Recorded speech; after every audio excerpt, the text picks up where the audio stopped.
Welcome to the Southwest Tennessee Community College InfoNet Library.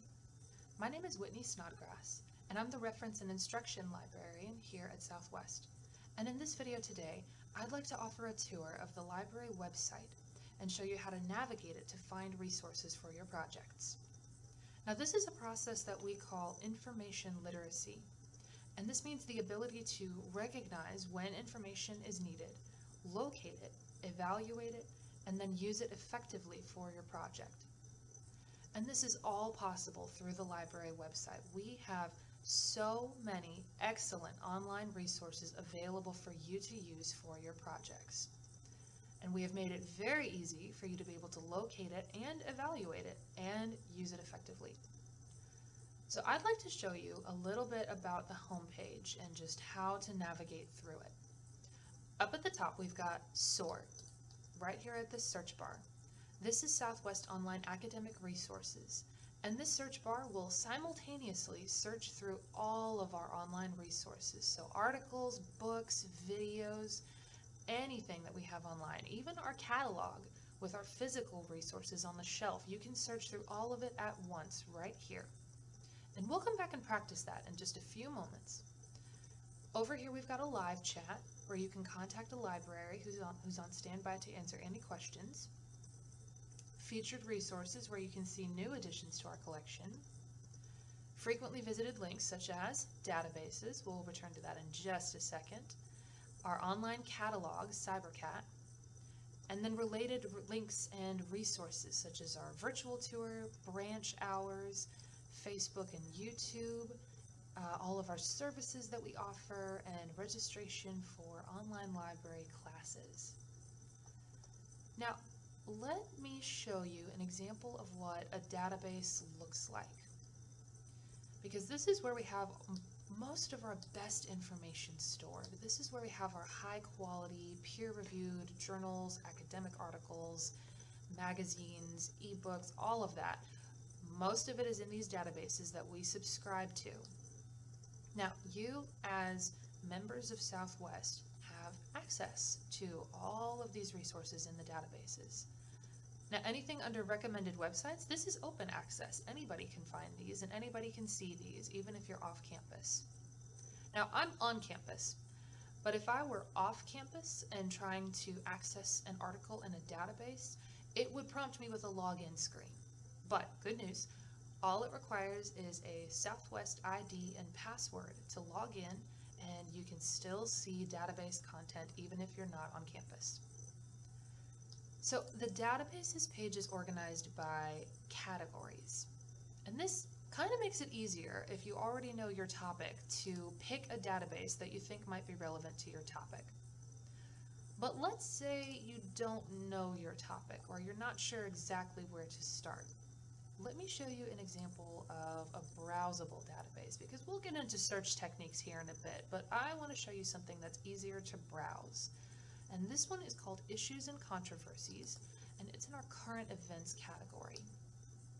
Now, already up at the top, I can see it's made it really easy for me to do some starter research on recent topics. Now, these have been very relevant lately if I want to read up or if I want to research those for myself, even if I just want to catch up on the news and know more about it for myself. Now, I do have a search bar, and it does also have an advanced search option.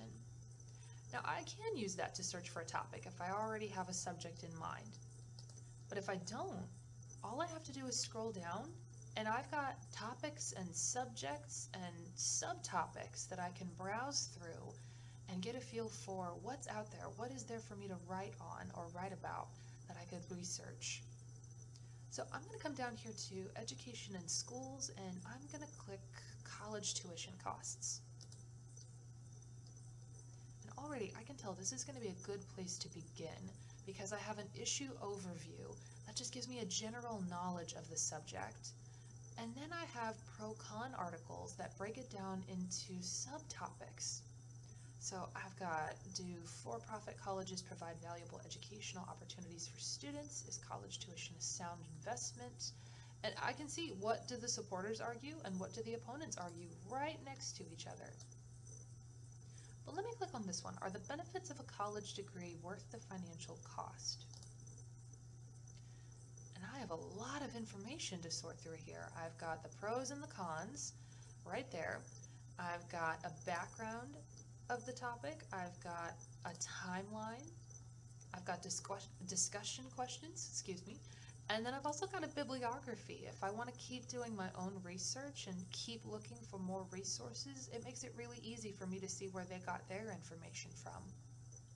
I can also look at primary source documents, court cases that are relevant, anything published in the media or the news that has to do with this. And I've even got infographics if I want to see some hard data and some charts that have to do with this topic. I've got quality information right here. So this is a great place to start if you have a vague topic idea, or you don't know what you want your topic to be, or you're just not sure what to research, or you just need a good place to start research and get an idea of what it is that you're writing about and what it is that's already been written about a topic. This is an excellent place to springboard your research. So once you've taken that first step and figured out what information is it that I need, what am I looking for, now we've got to figure out how to locate it. And that's where we get into search techniques. So let's practice in SOAR. So let's stick with that same topic. Let's go with college tuition costs. And once again, this is going to search through all of our online resources and print resources all at once. And most of our databases will have a search that looks pretty similar to this. So you'll have your basic search bar at the top. That's a good keyword search. But if you want to do something more in depth, chances are you'll probably have an advanced search that you can use. And this is great if you want to tailor your search on the front end. So if I have more than one search term, let's say I wanted to add student debt. I can search for both of those at the same time. And already I can see that on this results page, I am indeed getting ebooks, journal articles, and lots of relevant information to my topic. So now that I've located some really good options, now becomes the process of evaluating the information. And this is where critical thinking skills kick in. This is where sometimes you just have to read the article and figure out, is this what I want to use? But we do also have some tools that will make it a little bit easier for you. So let's say that you're writing for a paper and you need academic resources, but you don't really want to read through the article and then have to try to figure out for yourself if it's peer reviewed or not. Well, good news, we have a filter for that. You can click peer review, and that will make sure all of your results in this page are peer-reviewed articles that have been vetted by experts in that field on that topic, and that will make sure you're getting high-quality information that has been checked and double-checked. You can also use the full text online filter, and that makes sure that you're getting whole articles that you can access in their entirety. And there's other filter options too that you can play with. You can pick content type. So most of these are going to be journal articles since we picked peer review. But if you want a book review or a magazine article or a book chapter, you can pick your content type. You can make sure you're getting a recent publication, so maybe something in the last 10-ish years. And you've also got open access materials, and then there's our online catalog if you want to know what books we have on the shelf for your topic. Now let's say I find an article that I think would be really useful. I've looked at the preview, I've looked at the subjects, and I'm interested in this article. All I gotta do is click on it.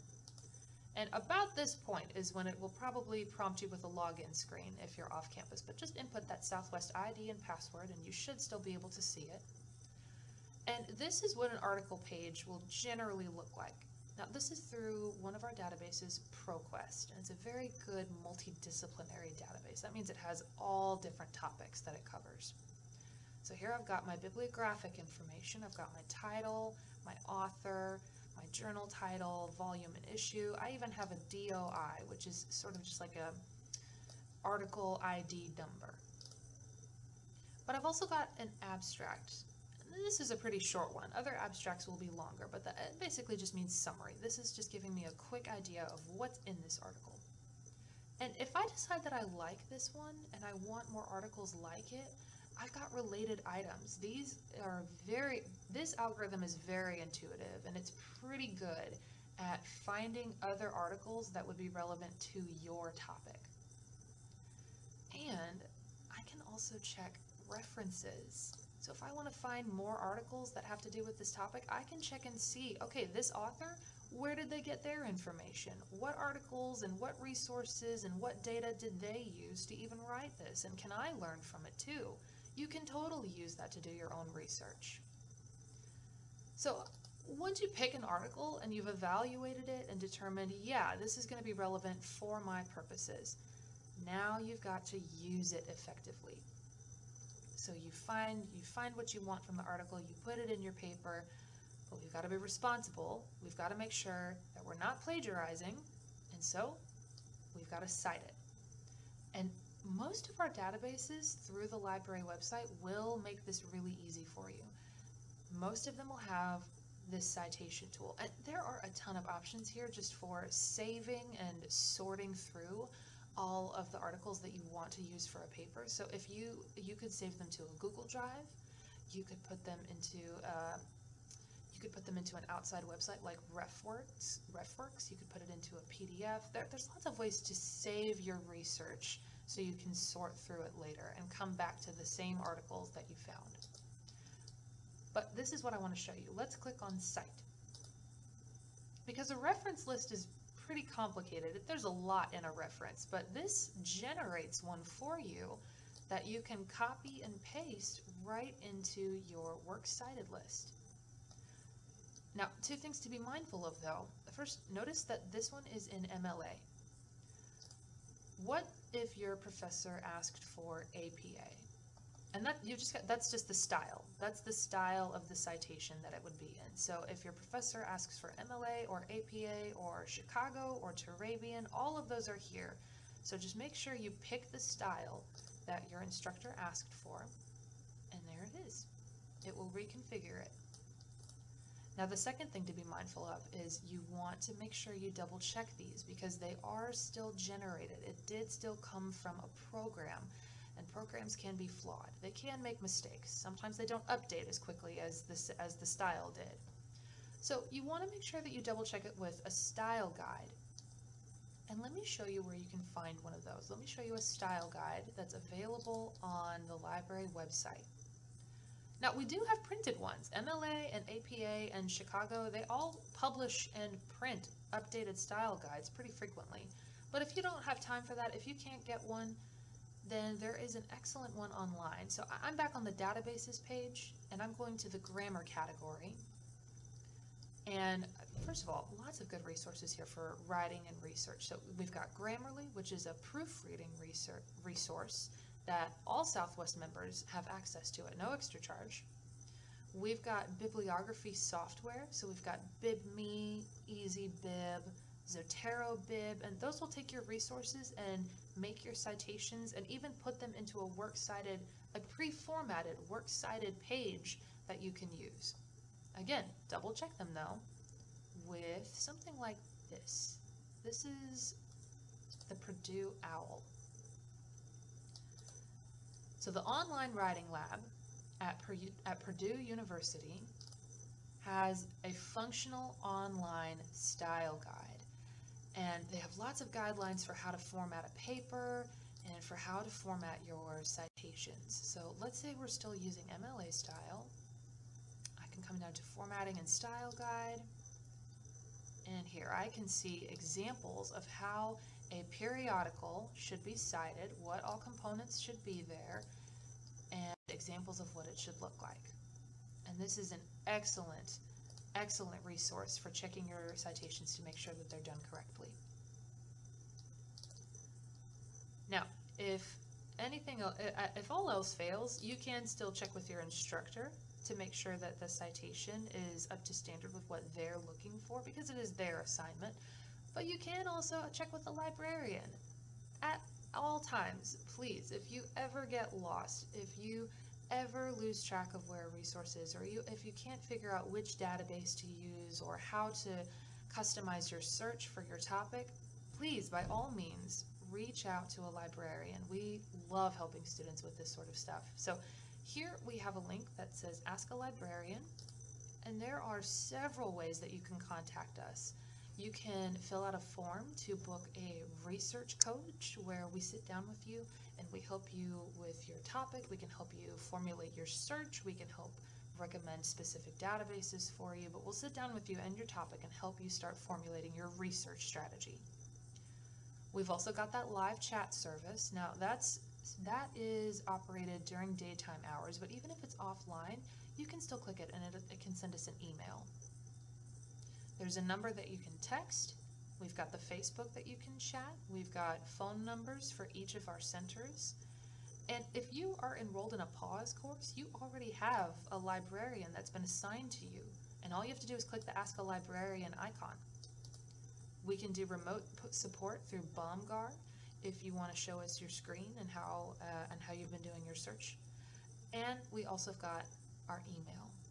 So many ways to reach out to us if you ever need assistance with reference or research or with any of the steps of information literacy. Thank you so much for your time today. I hope that this was so helpful for you, and I wish you best of luck in all of your projects to come.